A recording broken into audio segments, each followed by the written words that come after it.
Hello, everyone, and welcome. Today, we're going on an amazing journey to explore our universe. Hello and welcome. आज हम हमारे Galaxy की एक शानदार यात्रा पर चलेंगे. But let's start with a question. Have you ever wondered why we have day and night? Why the sun comes up every morning and goes down every evening? It's a great question, and we're going to find out the answer together. लेकिन शुरुआत एक सवाल से करते हैं. क्या आपने कभी सोचा है कि दिन और रात क्यों होते हैं? हर दिन सूरज क्यों उगता है और शाम को ढल जाता है? चलिए, इसका जवाब ढूंढते हैं.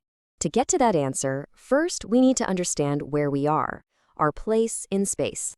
इस जवाब को पाने के लिए हमें पहले ये समझना होगा कि अंतरिक्ष में हमारी जगह कहाँ है. We live in something called the solar system.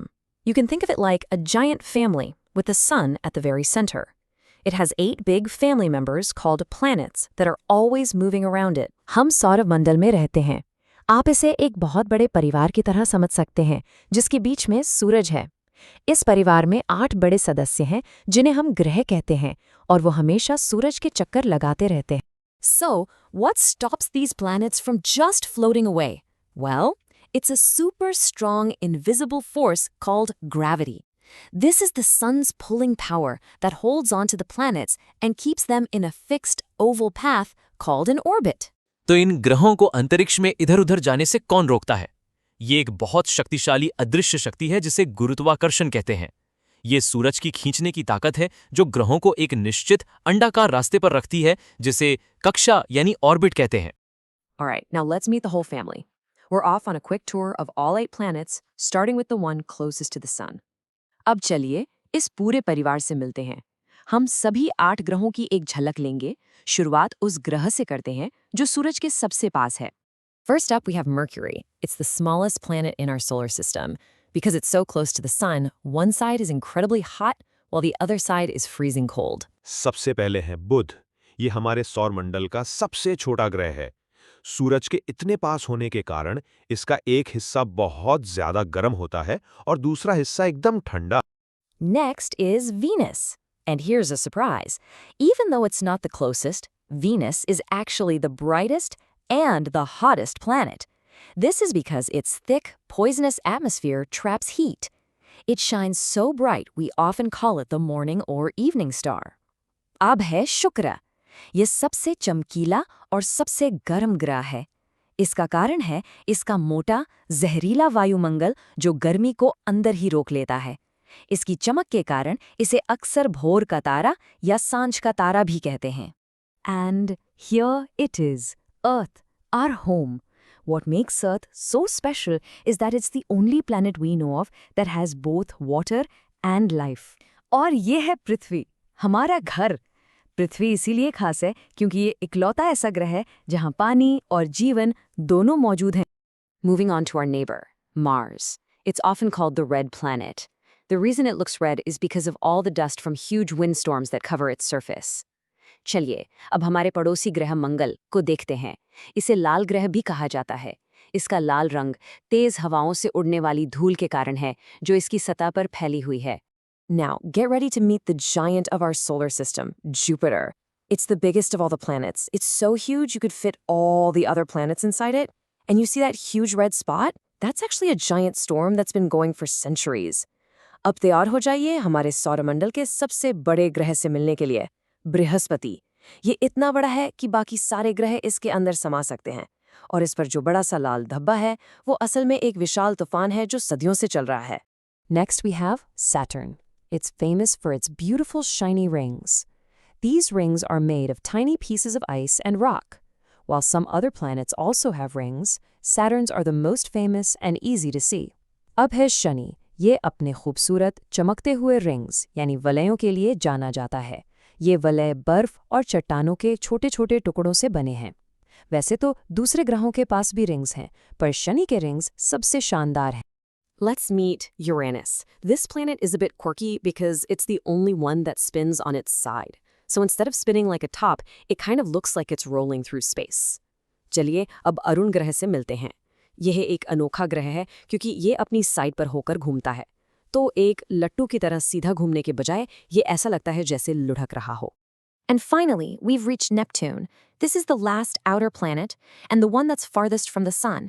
It has a beautiful deep blue color. और आखिर में हम पहुंच गए हैं वरुण पर। ये सबसे दूर का ग्रह है। इसका रंग गहरा नीला होता है। That was a wonderful tour, wasn't it? Now, let's head back home to Earth and finally get the answer to our big question about day and night. यह एक शानदार टूर था, है ना? अब चलिए वापस पृथ्वी पर चलते हैं और अपने उस बड़े सवाल का जवाब ढूंढते हैं कि दिन और रात कैसे होते हैं. Okay, so the Earth is always moving in two important ways. The first is called rotation. This is when the Earth spins on its own axis, like a spinning top. It takes 24 hours to complete one spin, and this is what causes day and night. So हमारी पृथ्वी दो तरह से घूमती है. पहला है घूर्णन यानी रोटेशन. इसमें पृथ्वी अपनी ही जगह पर एक लट्टू की तरह घूमती है. एक चक्कर पूरा करने में 24 घंटे लगते हैं और इसी से दिन और रात होते हैं. The second movement is revolution. This is Earth's long journey around the sun. It takes 365 days to make one full trip, and this movement is what causes the seasons to change. दूसरी गति है परिक्रमण यानी revolution. इसमें पृथ्वी सूरज के चारों तरफ चक्कर लगाती है. एक चक्कर पूरा करने में 365 दिन लगते हैं और इसी से मौसम बदलते हैं. Now, why do we have seasons? It's because the Earth is tilted a little bit. It doesn't stand straight up. So as it revolves around the sun, different parts of the Earth get more direct sunlight. When the top half, the northern hemisphere, is tilted towards the sun, it gets summer. तो मौसम क्यों बदलते हैं? क्योंकि हमारी पृथ्वी थोड़ी सी झुकी हुई है. इसीलिए जब ये सूरज का चक्कर लगाती है तो अलग-अलग हिस्सों पर सूरज की सीधी रोशनी पड़ती है. जब ऊपरी हिस्सा यानी नॉर्दर्न हेमिस्फीयर सूरज की तरफ झुका होता है तब वहाँ गर्मी का मौसम होता है.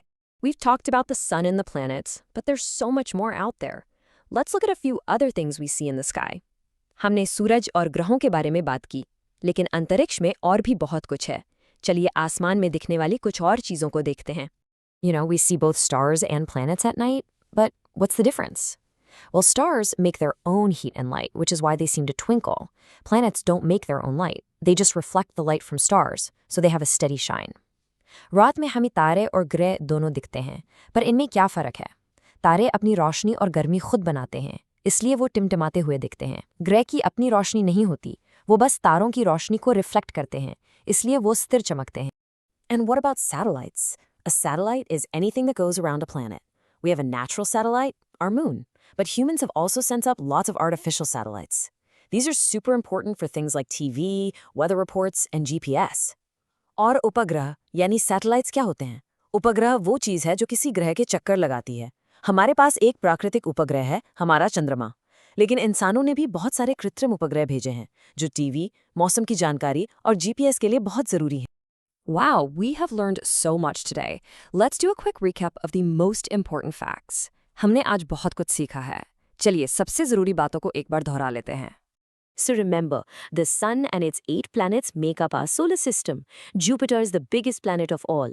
Our home, Earth, is the only planet we know that has life. Things that travel around planets are called satellites. And finally, stars make their own light, but planets just reflect it. तो याद रखिए, सूरज और उसके 8 ग्रहों मिलकर सौर मंडल बनाते हैं. बृहस्पति सबसे बड़ा ग्रह है. हमारी पृथ्वी एक लौता ग्रह है जहां जीवन है. ग्रहों के चक्कर लगाने वाली चीजों को उपग्रह कहते हैं. और आखिर में तारे अपनी रोशनी खुद बनाते हैं, जबकि ग्रह सिर्फ रोशनी को रिफ्लेक्ट करते हैं. Our universe is just so big and full of amazing things. So I'll leave you with one last question to think about. What was the most interesting thing you learned about our universe today? हमारा ब्रह्मांड बहुत बड़ा और अद्भुत चीज़ों से भरा है. तो मैं आपके लिए एक आखिरी सवाल छोड़ रहा हूँ. आज आपने हमारे ब्रह्मांड के बारे में सबसे दिलचस्प बात क्या सीखी? Thank you for watching. Keep learning. धन्यवाद. पढ़ते रहिए, सीखते रहिए.